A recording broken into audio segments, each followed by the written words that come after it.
요즘 얼죽신이라는 신조어가 나올 정도로 신축 아파트 가격만 어마어마하게 올라가는데요. 그렇다 보니까 상대적으로 저평가된 아파트, 좀 구축 아파트라든가 아니면 노후된 빌라를 매수해서 신축 아파트가 된다면 떼돈을 벌지 않을까 라고 막연하게 생각하시는 분들이 많은데요. 근데 사실 재개발 재건축은 정말 오래 걸리기도 하고 어렵고 복잡합니다. 이러한 리스크가 있기 때문에 저렴하다라고 역으로 생각하실 필요가 있는데요. 그렇다 보니까 저는 재개발 재건축에 대해서 제대로 공부를 하고 투자하시면 투자하시지, 제가 재개발 재건축을 먹고 사는 전문가긴 하지만 잘 모른다라고 하면 오히려 재개발 재건축 투자하지 말라고도 합니다. 공사비가 워낙 많이 올라가다 보니까 조합과 시공사 간의 갈등도 심해지고요. 지금 공사가 진행된 곳들조차도 공사비 갈등, 분담금 갈등 등이 나타나다 보니까 사업이 표류하는 곳들도 존재합니다. 근데 이게 또 시공사가 나쁜 놈이다 라고만 말하기에는 어쩔 수 없는 측면들이 있습니다. 지금 시공사들 영업이익률을 보게 되면 진짜 한숨 나오고요. 오히려 영업이익률이 뭐예요? 이제 적자가 나다 못해서 폐업하는 시공사들도 늘어나고 있거든요. 그렇다 보니까 이러한 상황 속에서 제대로 사업성 분석을 하고 이 지역이 될 곳인지를 구별하지 않고 정비사업 투자하면 냉정하게 말하면 폐가망신할 수도 있다. 지금 서울에 재개발 재건축 투자를 희망한다라고 하면 최소 3억부터라고 인식하시면 좋을 것 같습니다. 그러면 거꾸로 말씀드리자면 3억 미만으로 투자가 가능하다라고 하면 매우 리스크가 높다. 그리고 언제 입주할지 알 수 없다라고 인식하시는 게 더 빠를 것 같은데요. 근데 나는 재개발 재건축 처음 투자한다. 그리고 내가 정확하게 입지 분석이라든가 사업성 분석하기 어렵다라고 하면 적어도 조합 설립 인가 이후로 투자하란 말씀을 많이 드립니다. 그러면 적어도 재개발 재건축이 엎어지지는 않거든요. 물론 100%라는 건 아니에요. 조합 설립 인가가 낮다 하더라도 엎어질 수 있는 가능성은 제로는 아니지만 그래도 조합 설립 인가조차도 안 된 곳들과 비교하면 매우 큰 리스크 차이가 존재하죠. 그러면 우리가 인서울에 재개발 재건축 투자를 했을 때 일단은 3억부터다 라고 말씀드린 이유가 대표적으로 어느 지역이 있냐면 지금 성북구 장인뉴타운에 장인 14구역, 15구역이 있거든요. 가장 대표적으로는 장인 14구역 같은 경우는 여전히 2억 중후반으로도 진입할 수 있는데요. 여기는 조합설립 인가는 진작이 났고 건축 심의도 받았기 때문에 사업시행 인가를 준비하고 있습니다. 그리고 15구역 같은 경우는 3억대로 투자할 수가 있는데 여기는 조합설립 인가를 난 지 그렇게 오래되지 않았었거든요. 그런데 여기서 중요한 거는 얘네들이 얼마나 걸리느냐 라는 건데요. 15구역 같은 경우는 전 지금부터도 입주까지 10년 보고 있고요. 14구역 같은 경우는 8년을 보고 있습니다. 그러면 거꾸로 생각해 보셔야 돼요. 아니 여기도 소액 투자하는 거는 괜찮긴 한데 입주까지 8년 10년이라고 하면 헉 하시는 분들이 있을 겁니다. 지금 내 나이에 따라서 그건 내가 50에 입주하는 거야? 그나마 50에 입주하면 다행이기도 하지 환갑잔치 할 때, 칠순잔치 할 때 입주하면 이거는 별로 실익이 없거든요. 도대체 내 집 마련 언제 하느냐? 부동산 투자에 있어서 저는 라이프 사이클을 고려하라는 말씀들 많이 하거든요. 그런 식으로 가다 보니까 재개발 재건축 투자라는 게 기간에 대한 부분도 분명 고려를 하셔야 됩니다. 그러면 저는 역설적이게도 이렇게 말씀을 드려요. 우리가 금액대에 따라서 들어갈 수 있는 곳들은 다 다릅니다. 그러면 저는 이렇게도 말씀드립니다. 장인뉴타운 내에서도 14구역과 15구역 말씀드리지 않았습니까? 근데 바로 인근에 장이 4구역 같은 경우는 바로 내년 3월 입주 예정이고요. 장이 6구역 같은 경우는 일반 분양도 끝났고요. 장이 10구역 같은 경우는 그 사랑제일교회로 말씀이 많았었던 곳이지만 지금 재척 시키는 걸로 다 끝나고서 다시금 이제 진행하고 있는데 이 세 구역 모두 다 관리처분 인가가 났습니다. 그러면 구역에 따라서 어떤 구역은 바로 내년 입주, 어떤 구역은 2년 내 입주, 어떤 구역은 지금부터 한 3년 뒤 입주로 예상되는데 그런 구역에 따라서 투자 금액이 9억도 들어가고요. 7억도 들어가고 그렇습니다. 그만큼 이제 똑같은 입지 내에서도 시간에 따라 차이가 난다. 그러면 동대문구 이문희경 뉴타운 같은 경우도 지금 이문 13구역은 입주가 코앞이거든요. 여기는 이미 벌써 시세가 13억입니다. 그런데 이문 4구역 같은 경우는 관리처분 인가가 2024년도 4월 달에 나서 지금 2주 개시했거든요. 해당 구역 같은 경우는 지금 투자 금액이 5구 타입 신청한 매물 같은 경우는 5억대로도 가능하지만 지금 일반적으로 다들 8사 타입을 희망하지 않습니까? 우리 국민평형, 33평형 가려고 하면 이런 데는 지금 투자 금액이 7억 전후로 필요합니다. 그만큼 우리가 똑같은 또 완전 똑같진 않다 하더라도 입지가 비슷하거나 좀 유사한 곳들을 봤을 때 시간에 따라서 가격 차이가 천차만별이다라는 거를 알 수가 있어요. 그러면 거꾸로 얘기하다 보면 금액이 저렴하다라고 생각을 하게 되면 이게 저렴한 건지 싼 이유가 있는 건지를 구별하실 필요도 있다라고 말씀드려요. 사실 싼 게 비지떡이란 말도 있고 거꾸로 우리가 돈값을 한다라고도 하거든요. 그러니까 가격이 높다라고 할 때 얘를 비싸다라고 바라보는 게 아니라 이 가격인 이유를 거꾸로 찾아보시는 훈련도 필요하다고 봅니다. 그래서 보통은 투자 금액이 서울에서 막 1, 2억의 투자가 가능하다라고 하면 다 예정지밖에 없어요. 그럼 일단 기본적으로 예정지는 얼마나 걸리냐? 그냥 최소 15년에서 저는 20년 봐야 된다고 말씀드립니다. 이러면 그냥 헉 할 거예요. 이 말이 돼요? 소장님, 지금 서울시가 여기 7년 만에 입주시키겠다고 하는데요. 라고 하면 7년 만에 입주하면 제 손에 장을 지집니다. 그러니까 이게 현실적으로 보시면 좋을 것 같은데 아까 조합설 인간한 재개발 지역조차도 입주까지 10년을 본다라고 하지 않았나요? 그러면 어떤 식으로 바라보면 되냐면 이게 기간은 현실적으로 냉정하게 따져보시면 돼요. 우선 조합 설립 인가로부터 8년이라고 말씀드렸습니다. 근데 이것도 특별한 이벤트가 나타나지 않는다라고 했을 때 10년인 거지 여러분들 살펴보다 보면 쌈박질하고 엄청 오래 걸리는 조합들 어마어마하게 찾아볼 수 있을 겁니다. 지금 서울에서 입주를 하고 있는 재개발 구역, 입주한 재개발 구역, 재건축 구역 뿐만 아니라 현재 이주 철거하는 구역들도 얘네들이 언제 처음 출발을 했느냐 살펴보게 되면 대부분 2000년대 초중반입니다.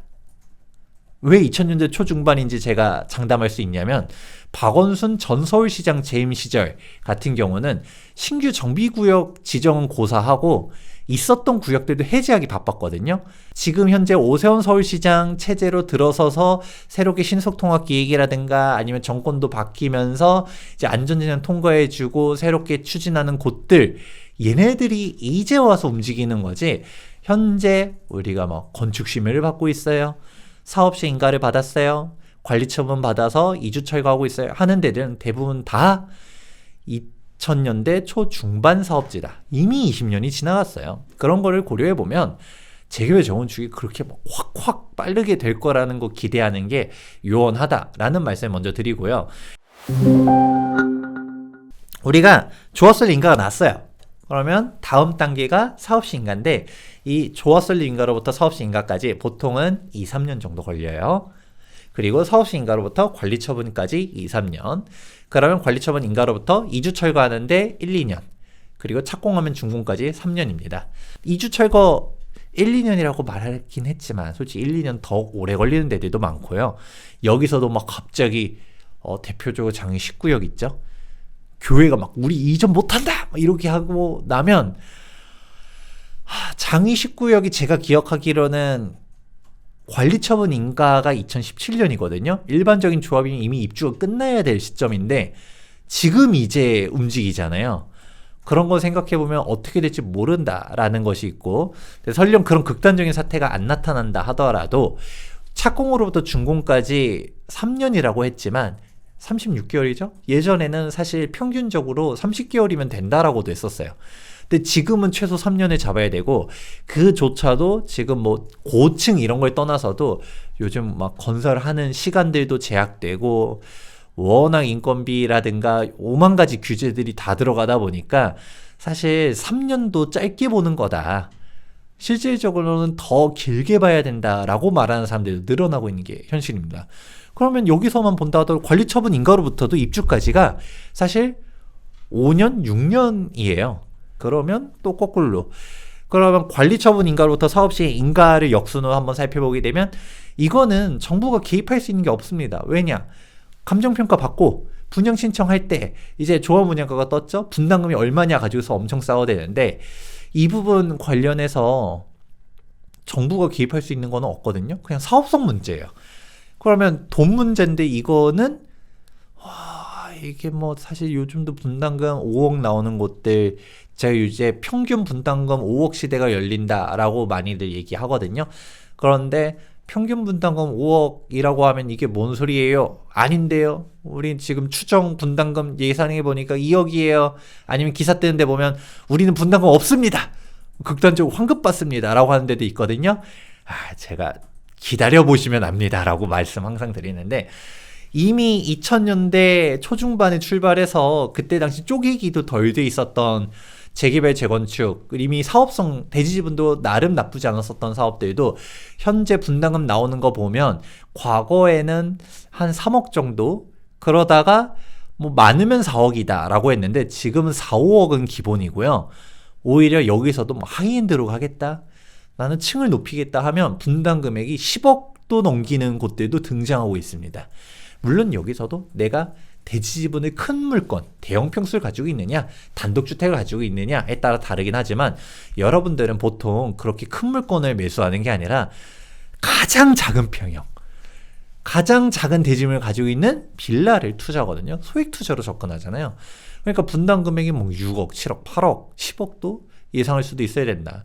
조합설립 인가로부터 사업시행 인가까지 여기가 각종 인허가들, 대표적으로 건축심의가 있고요. 교통영향평가, 교육환경영향평가 등등등 인허가만 거의 20개가 넘는 곳도 있고요. 그 규모에 따라서 그래도 20개 가까이 되는 현장이 있을 정도로 어마어마하게 많습니다. 그렇다 보니까 요즘 뭐 신속통합기획으로 가게 되면 통합심의를 하겠다 뭐다 이러면서 빠르게 해주겠다라고 하는데 이게 2, 3년이라는 얘기 해드렸잖아요.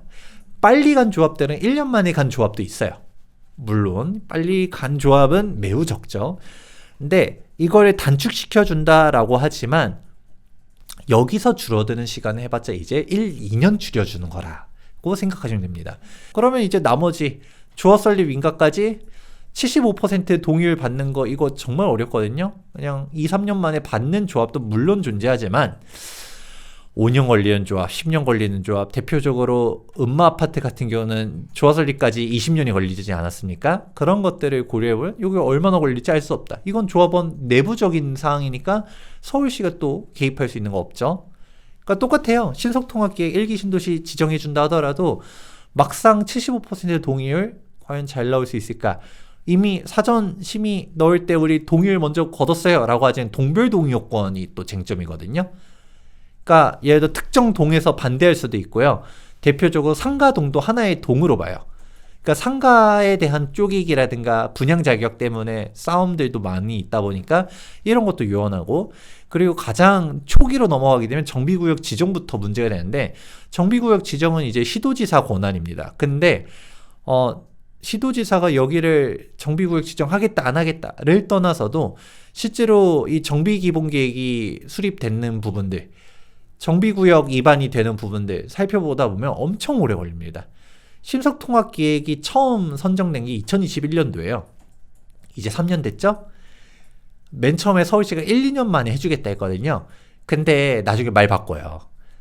우리 보도자료 잘 봐라. 2년 내에 할 수 있다라고 했는데 지금 3년 됐잖아요. 이제 정비계획 위반 공고 나오는 곳들 등장하고 있고요. 너무 부정적인 얘기를 해드린 것 같긴 한데, 내가 재개발 재건축 투자에 관심이 있다 라고 하면 이제 이렇게 정리해 보시면 됩니다.